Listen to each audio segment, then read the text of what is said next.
Hello friends, പുതിയൊരു വീഡിയോയിലേക്ക് എല്ലാവർക്കും സ്വാഗതം. നമ്മൾ കേരള ബ്ലാസ്റ്റേഴ്സുമായി ബന്ധപ്പെട്ടുള്ള ന്യൂസുമായിട്ട് വന്നിട്ടുള്ളത് കേരള ബ്ലാസ്റ്റേഴ്സ് അടുത്ത സീസണിലേക്ക് കാര്യമായ മാറ്റങ്ങൾ ഉണ്ടാവും എന്നുള്ളത് മാർക്കസ് ബർഗലാവും ബ്ലാസ്റ്റേഴ്സിലെ സിഇഒ ആയ അഭിക് ചാറ്റർജിയും എസ് കെ ഒക്കെ പറഞ്ഞിരുന്നു.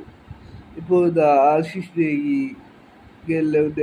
നേഗി ഇന്നലത്തെ ലൈവിനകത്ത് പറഞ്ഞിട്ടുള്ള കാര്യങ്ങളിലേക്ക് വരാം. ബ്ലാസ്റ്റേഴ്സിനെ കുറിച്ച് ആശിഷ് നേഗി പറയുന്നു, കഴിഞ്ഞ ജനുവരിയിൽ തന്നെ ബ്ലാസ്റ്റേഴ്സ് അടുത്ത സീസണിലേക്കുള്ള ഫോറിനേഴ്സിൻ്റെ കാര്യത്തിൽ ഫൈനൽ ഡിസിഷൻ എടുത്തു കഴിഞ്ഞു. ബ്ലാസ്റ്റേഴ്സ് ഫോറിനേഴ്സിനെ ഐഡൻറ്റിഫൈ ചെയ്ത് കഴിഞ്ഞു എന്നാണ് ഇപ്പോൾ അഷിനേഗി പറയുന്നത്. ഇവരുമായി ബ്ലാസ്റ്റേഴ്സ് ഇപ്പോൾ ഫൈനൽ ഘട്ട ചർച്ചയിലേക്ക് കടക്കുകയാണ് എന്നാണ് ഇപ്പോൾ അഷിനേഗി പറയുന്നത്.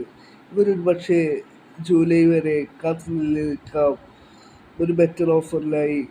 അതിനുശേഷം ബ്ലാസ്റ്റേഴ്സുമായി ഒഫീഷ്യൽ ന്യൂസ് പ്രതീക്ഷിക്കാമെന്നാണ് ഫോറിനേഴ്സിനെ കുറിച്ചുള്ള ഒഫീഷ്യൽ ന്യൂസ് പ്രതീക്ഷിക്കാമെന്നാണ് ഇപ്പോൾ ആഷിനേഗി പറയുന്നത്.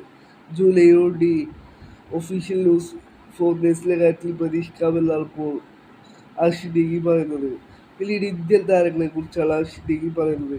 ഇന്ത്യൻ താരങ്ങളിൽ ഒരു വലിയ മാറ്റങ്ങളിലേക്ക് ബ്ലാസ്റ്റേഴ്സ് തയ്യാറെടുത്താൽ മാത്രമായിരിക്കും കൂടുതൽ ഇന്ത്യൻ സൈനികങ്ങൾ ബ്ലാസ്റ്റേഴ്സ് അടുത്ത സീസണിൽ നടത്തുക എന്നാണ് ഇപ്പോൾ അഷ്നേഗി പറയുന്നത്.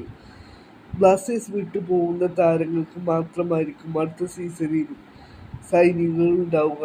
കൂടുതൽ ഇന്ത്യൻ സൈനികങ്ങൾ ഉണ്ടാവാൻ സാധ്യതയില്ല എന്നാണ് ഇപ്പോൾ അഷ്നേഗി പറയുന്നത്.